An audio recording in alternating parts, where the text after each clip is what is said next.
This is one of my favorite documents. It was petitioning Congress for compensation, asking for $7,000 for the destruction of their church by Union troops led by General Sherman. I'm Reginald Washington. I'm a senior archivist with the National Archives here in Washington, D.C. The document lists 234 members of the congregation. Some of the names have X's between the first and the surname, and that indicates that the person couldn't read or write.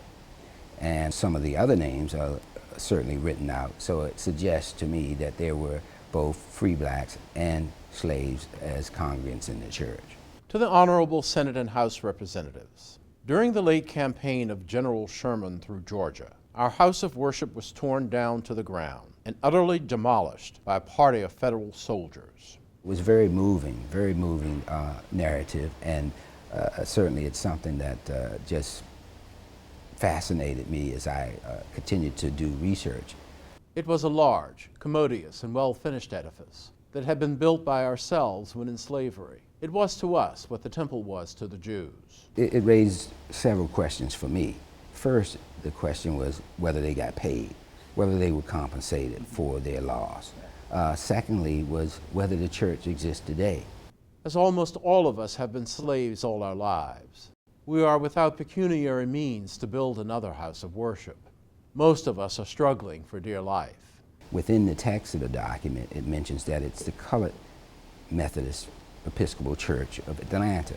But there's no reference to that church name in the index of the Court of Claims. I decided that let's take a look and see if the church claim was resubmitted by an individual. Two people came in mind. The pastor of the church, Joseph A. Woods. We looked under Joseph A. Woods. He wasn't there in the index, but we did find a claim under Robert Webster, who was listed as the chairman of the trustee board. I'm looking at the case file for Robert Webster. He had made claim for some mules and horses and some tobacco that had been taken from him by Union forces. One of his witnesses was a Joseph Wood.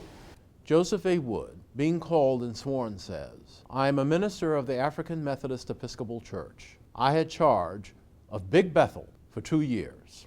We went back to the indexes. There was a reference for the Big Bethel AME Church. Same claim, same church.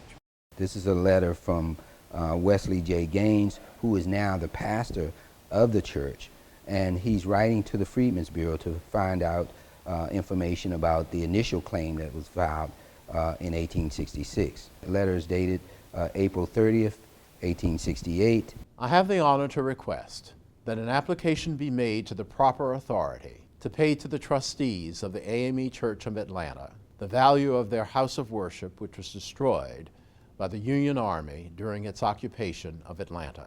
The Court of Claims collected the evidence and determined it probably wasn't worth $7,000. The reasonable value of the church building was the sum of $900, no part of which appears to have been paid. The church had been used before the Union troops arrived as a Confederate hospital. If it was destroyed by federal troops, indeed, then it was by an act of war. When the dark days of war had passed, and we gathered again here from our wanderings, our holy and beautiful house was a mass of ruins.